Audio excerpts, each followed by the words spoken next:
उत्तर प्रदेश में एक पक्की सरकारी नौकरी की तलाश में हैं? तो सुनिए, एक बहुत बड़ी खबर है। आज हम यूपीएसएससी लेखपाल भर्ती की पूरी जानकारी लेंगे, बिल्कुल विस्तार से। तो चलिए सीधे मुद्दे पर आते हैं।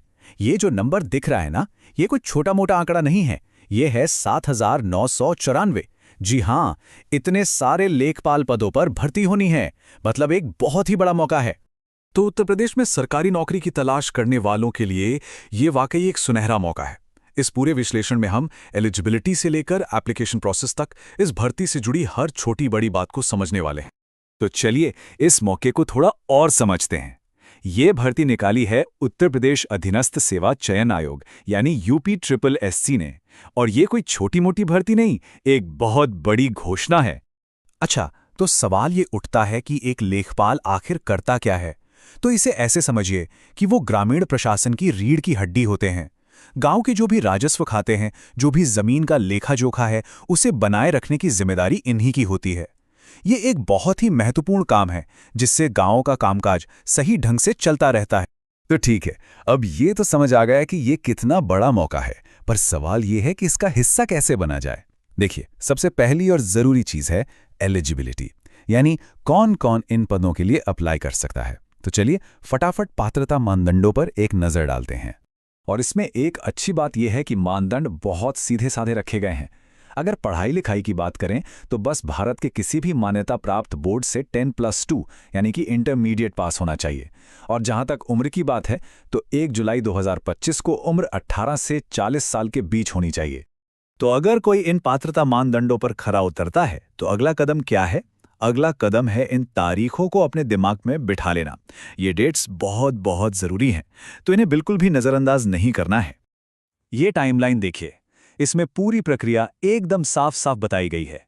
एप्लीकेशन शुरू हो रही हैं 29 दिसंबर 2025 से और आखिरी तारीख है 28 जनवरी 2026। ध्यान रहे, फीस भरने की आखिरी तारीख भी 28 जनवरी ही है।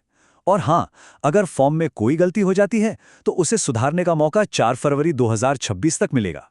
ठीक है, तो तारीखें तो पता चल गईं। अब बात करते हैं कि अप्लाई कैसे करना है, यानी पूरी आवेदन प्रक्रिया क्या है। तो अप्लाई करने के प्रोसेस पर जाने से पहले फीस की बात कर लेते हैं। और यहाँ एक बहुत अच्छी खबर है, सभी कैटेगरी के उम्मीदवारों के लिए एप्लीकेशन फीस सिर्फ और सिर्फ 25 रुपए है।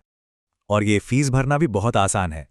जैसा कि यहाँ दिख रहा है, debit card, credit card, net banking, IMPs, cash card या मोबाइल वॉलेट, मतलब कई सारे ऑनलाइन तरीके हैं जिनसे पेमेंट की जा सकती है।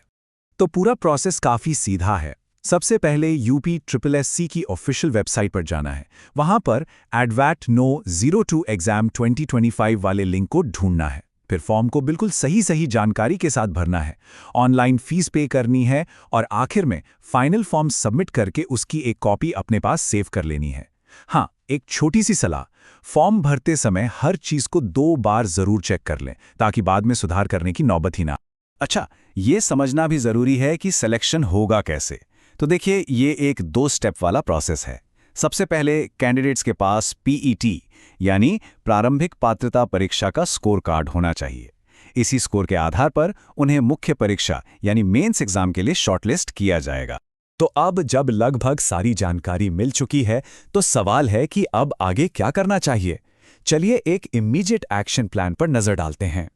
देखिए, यहाँ सबसे ज़रूरी सलाह यह है कि कोई भी कदम उठाने से पहले ऑफिशियल नोटिफिकेशन को बहुत ध्यान से पढ़ें, बहुत ध्यान से। इसमें सारे नियम, सारी जानकारी विस्तार से दी होती है और एक छोटी सी भी चूक भारी पड़ सकती है। और ये सारी पक्की जानकारी मिलेगी कहाँ? इसका एक ही जवाब है, ऑफिशियल वेबसाइट पर, जो है upssc.gov.in। ऑफिशियल नोटिफिकेशन से लेकर सिलेबस और एग्जाम पैटर्न तक सब कुछ यहीं पर मिलेगा। तैयारी के लिए इससे बेहतर कोई और सोर्स नहीं है। तो इस सारी जानकारी के बाद एक ही सवाल बचता है, क्या ये अगला करियर कदम हो सकता है? ये एक ऐसा सवाल है जिस पर गंभीरता से सोचने की जरूरत है।